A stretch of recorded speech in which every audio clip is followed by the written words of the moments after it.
Matt, let's begin with Friday and the Walleye wearing those incredible Hulk jerseys. And with the green jerseys and the yellow buckets, it almost look like the Gold Diggers. Here's what I want to get into, though. For the first half of the season, Toledo Walleye, a little bit mild-mannered Bruce Banner.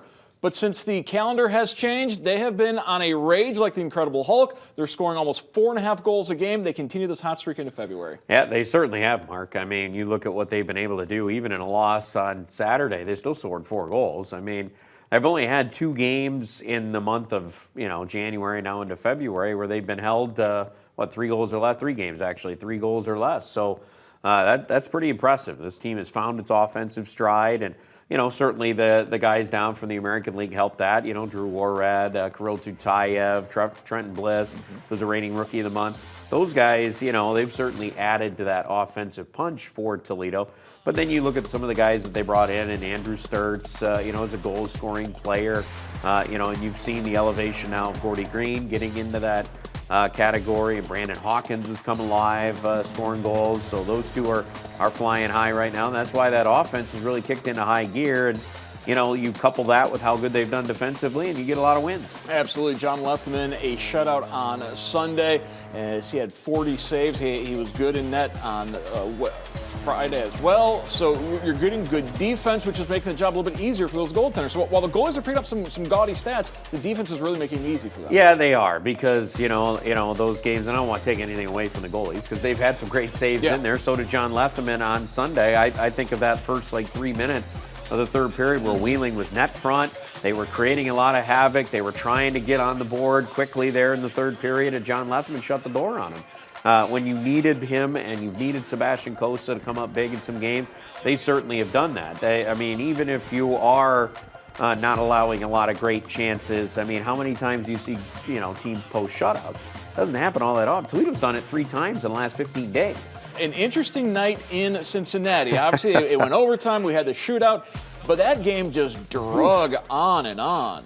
You want to talk about it, Mark? I'll tell you, I can't. I'd have to go back into probably the Storm days, and you'd have to go to a brawl game to have a game that went 3 hours plus in hockey. One thing that hockey's been able to do so well, and I know the NBA does this very well as well, they keep the game times are usually 2.5 and less. Yeah.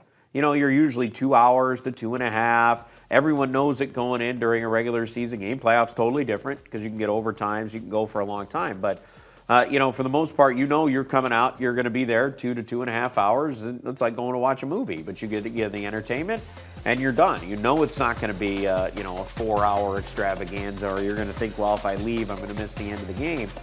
More than likely, you're not going to see that. Frankly, it was a struggle all the way around in that game on Saturday. It was a struggle for the Nets, Dan Watson said before the game on Sunday. I love his line. Nets, I love the way he said it, too. He goes, it was a struggle on the ice. It was a struggle to get any consistency going for either team. And it was a struggle for the Nets as well because they kept popping off. I had 13 times I was trying to keep track, while I was doing the game. But I had 13. There's a bonus 14, but Cossa turned around and put the net back on himself to keep play going. So another save for Cossa in that game. Another save for Cossa just to keep the play going a little bit. It made it for a tough one there. I think even the fans were getting a little antsy there in Cincinnati. They had almost 9,000 people there. They're kind of booing a little bit when the Nets are not being knocked off so much. So the Fish didn't get back into town about 2 a.m. on Sunday morning, and they turned around one Sunday afternoon against Wheeling. A game that got a little chippy at times between the Walleye and the Nailers, and that's interesting because they're going to play again on Wednesday in West Virginia. Yeah, they are, and it's one of maybe the tougher day trips you're going to go through because of the fact that it's a 4-hour drive.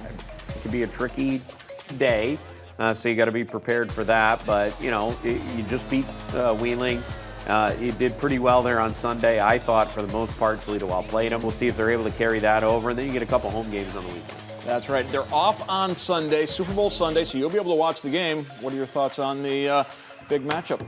I'm going to go with the Lions. Is that okay? Yeah, they're not playing in either of the Browns. Okay. All right. Well, then I guess, I don't know. I don't even know where to go with it. I think, I guess since Detroit almost beat Philly this year, we'll go with Kansas City then. All righty, there you heard it from Matt Melzak. He expects the Chiefs to get the Super Bowl victory on Sunday, as the Toledo Walleye are playing pretty super right now as well.